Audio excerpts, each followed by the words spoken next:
Welcome to the Beth Manuel Virtual Kollel. I am Aaron, and we're about to study our Parsha from Parashat Mattot and Massei. Of course, we'll only be looking at a couple of verses from Parashat Mattot right now because we just spend a long time on the verses.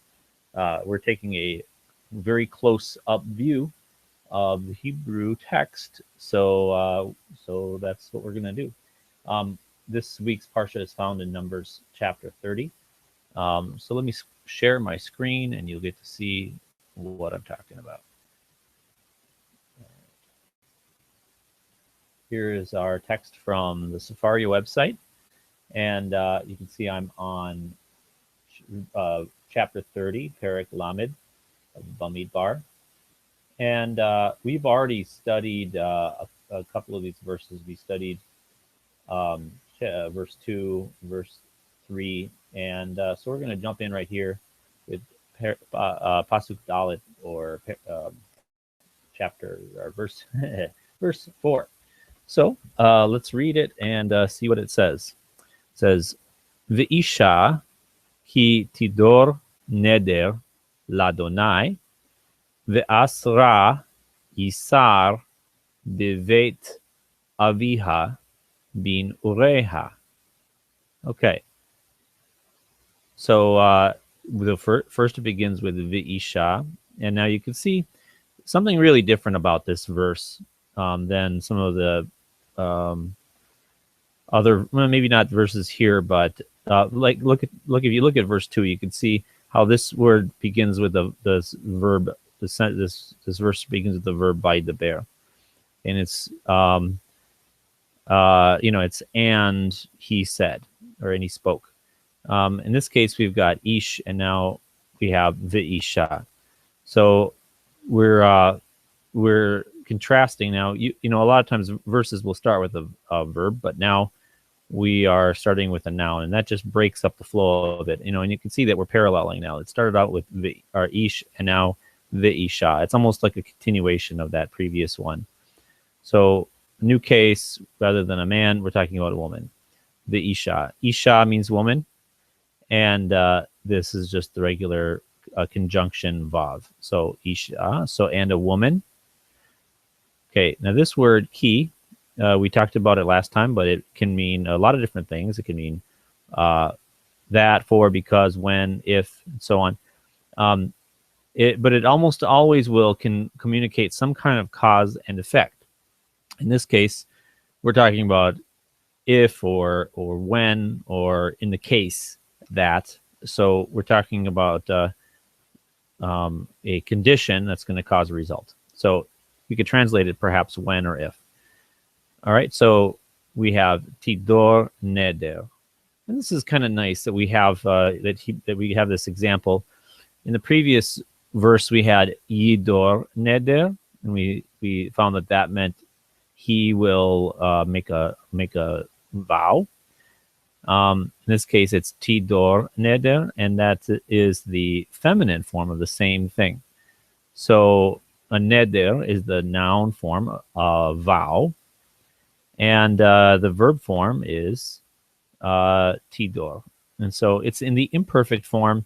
Imperfect, just to clarify for you, in English we talk about tenses like future tense and past tense, and they're more nuanced tenses, and of course present tense. Hebrew is very different in terms of the tenses, in biblical Hebrew in particular, because there's not really a past tense and a future tense the way we use it in English, but instead what you have is what's called perfect and imperfect. Perfect roughly corresponds to past tense, but it's more describing something that's done.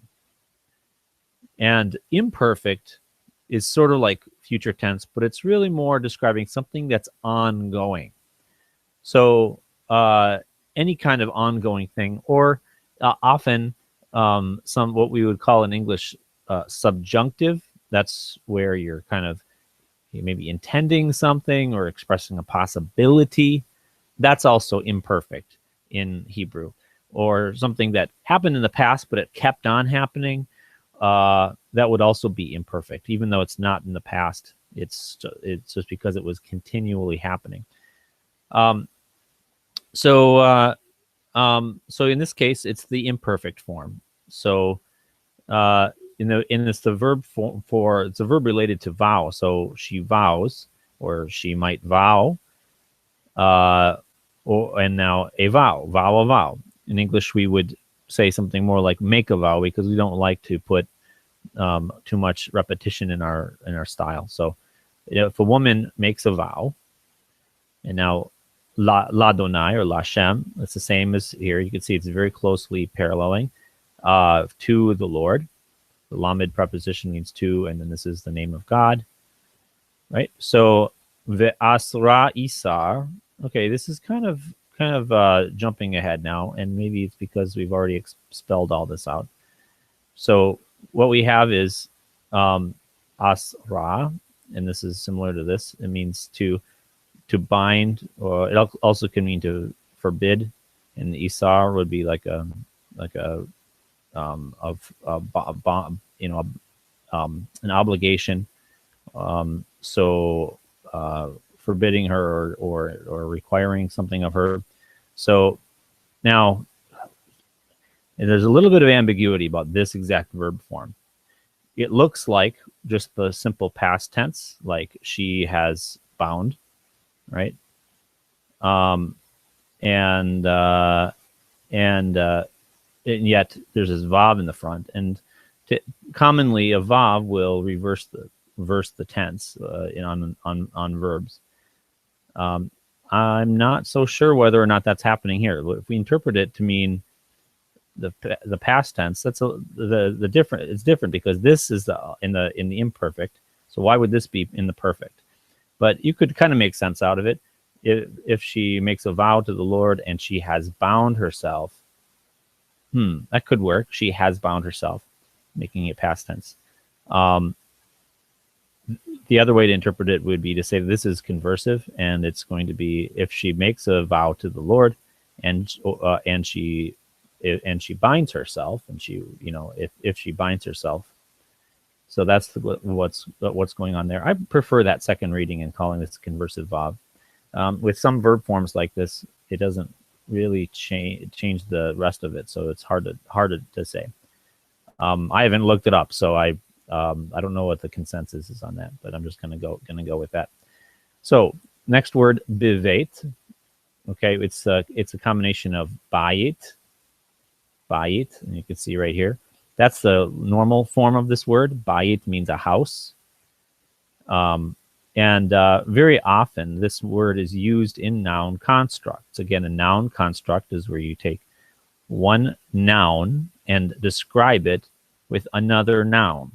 Okay, so maybe we would say a man of peace, or something like that. And house is very common in that way. So we would have a house of something. And house can be figurative. It can literally mean the place where a person lives. It can be any kind of building. And you can see actually it can be a location, a place, a space, an empty space even. Or it can be a receptacle, a housing, kind of like we might say that this is like the housing for this contraption. A home, or a family could also be a bite. Okay, so a family, a nuclear family, or even a whole dynasty. Like, so house of the king would be the royal dynasty. So there's many different things that this word can mean. As we expand on this, we'll figure out from the context how literal we want to take it. So what's going on is normally it's bayit, but when it's in a noun construct, the vowels change. So we get bait. So bait, and then another thing. So so when you see bayit by itself, it means house, but when you see bait, it means house of. Now, you'll notice that it doesn't say bait, it says veit, because it's biveit. So this is a prefix, b meaning in or with or on. It can mean lots of different things. There's a broad range of meanings. In this case, it's going to be something like in. And then when this prefix appears before this word, the dagesh, that's the dot that's missing from here but present here, that drops out, and that doesn't change the meaning. It's just sort of a phonological thing. So biveit is how you'd say in the house of, or really in a house of. In this case, it's in the house of. So house of what? Well, let's look at the next word. The word is aviha, aviha, and the root of this is av. Av, aleph, beit, av, it really means father.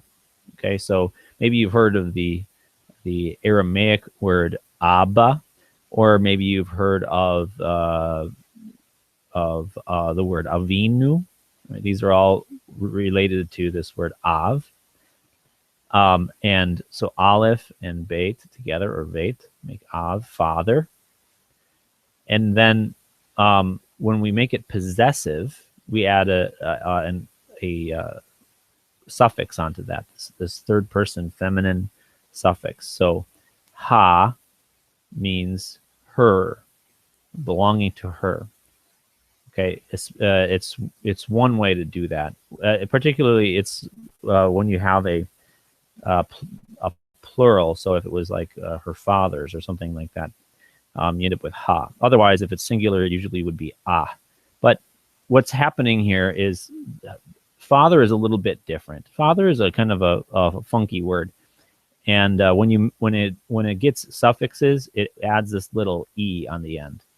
So because of that e, it's always there whenever there's a suffix. So like avinu, that's the same e as in avinu. Then the suffixes end up becoming similar to the plurals. So anyway, suffice it to say that aviha means her father. Okay, so now we have this. Now we know what this noun construct is. It's house and father. So house of her father. Right. So you can see how father is describing her house. Great. So far we have a woman, if she makes a vow to the Lord and binds herself in the house of her father. And now this last word being ureha. Okay, so this is a tricky word. The root of it is nun ayin resh. It's a noun. It's plural. So it would normally be neurim. Neurim is it's youth. Okay, so it's a strange concept. So the root nun ayin resh, if you just have that word, it's na'ar, which means a young well, it's like a teenager, somebody who's perhaps of an age of majority but not married. So that's usually what it is. There are exceptions to that where you have a baby that's referred to as a na'ar, but usually the basic rule of thumb is that we're talking about a teenager. Okay, so neurim is like the signs of being a teenager or being young. Okay, so now it's plural, but just like ha is the feminine suffix that goes onto a plural word, and here we have that same thing. Eha bin ureha means her neurim, her youth.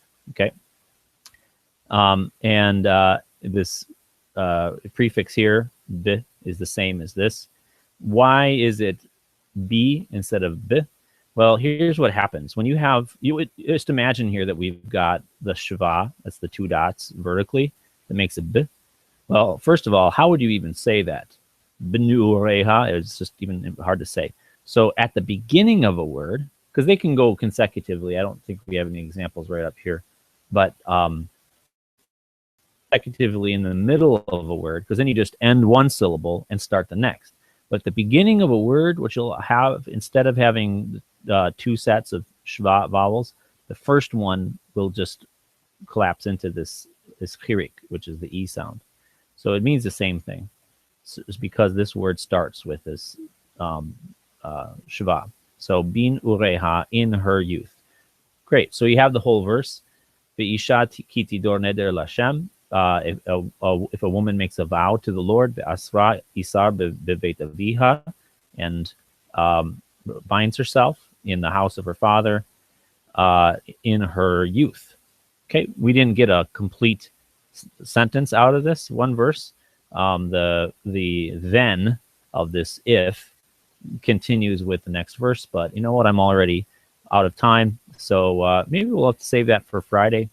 And but until then, thanks for watching, and check out more of our Hebrew videos at bethemmanuel.org/kolel, and we'll talk to you then. Shalom.